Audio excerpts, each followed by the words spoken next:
Protektado pa rin naman ng Oklahoma City Thunder ang kanilang pwesto bilang first seed sa standings ng Western Conference sa pagkakaroon ng record na 49 wins, 15 losses. Na-extend na rin naman nila sa 4 games ang win streak matapos nilang maipanalo ang last game laban sa New York Knicks. Pero sa kabila ng pagiging dominante ng Thunder, marami pa rin naman ang hindi believe sa kanilang team. Sa katunayan, halos lahat ng kanilang mga tinalo nitong nagdaang araw, kagaya na lang ng Knicks, ay nagreklamo sa foul baiting ni Shai Gilgeous-Alexander.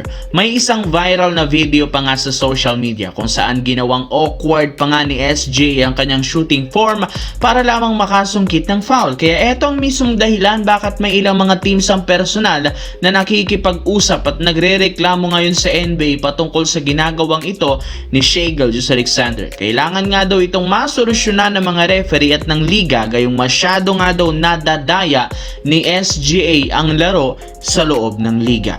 Samantala dito naman, alam naman nga ng mga fans ng Los Angeles Lakers na halos karamihan sa kanilang mga nakakalaban pinaghahandaan nga talaga ng gusto ang kanilang team. May ilang mga superstar na bigla-bigla na lang bumabalik sa tuwing sila ang kanilang kalaban. Pero sa kanilang game ngayong araw laban sa Denver Nuggets, mukhang hindi rin naman ito mangyayari matapos maibalita na hindi pa rin naman dito maglalaro si Aaron Gordon. Balak nga nitong bumalik next game laban sa New York Knicks. Sa madaling salita, undermanned ang lineup ng Nuggets sa game na ito laban sa Lakers. Pero sa kabila niyan, mismong sina Nikola Jokic at Jamal Murray na ang nagsabi balak nga nilang bawian ng Lakers sa kanilang game. Para nga sa inyong kaalaman, hindi pa rin naman nananalo ni isang mga beses ang Denver Nuggets sa Lakers ngayong season sa pagkakaroon nila ng 0-1 record sa kanilang head-to-head matchup.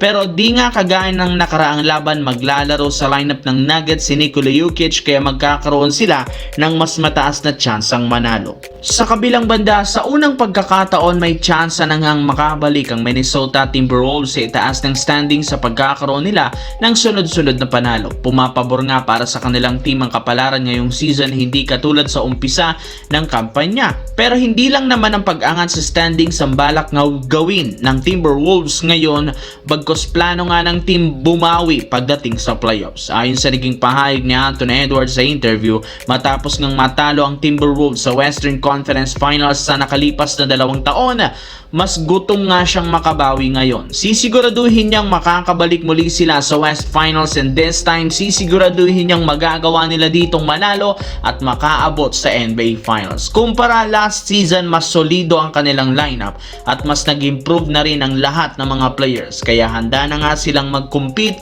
ngayon sa kampyonato. As of now, nasa pang top 4 nga ang Minnesota Timberwolves at magandang pwesto ito sa Western Conference.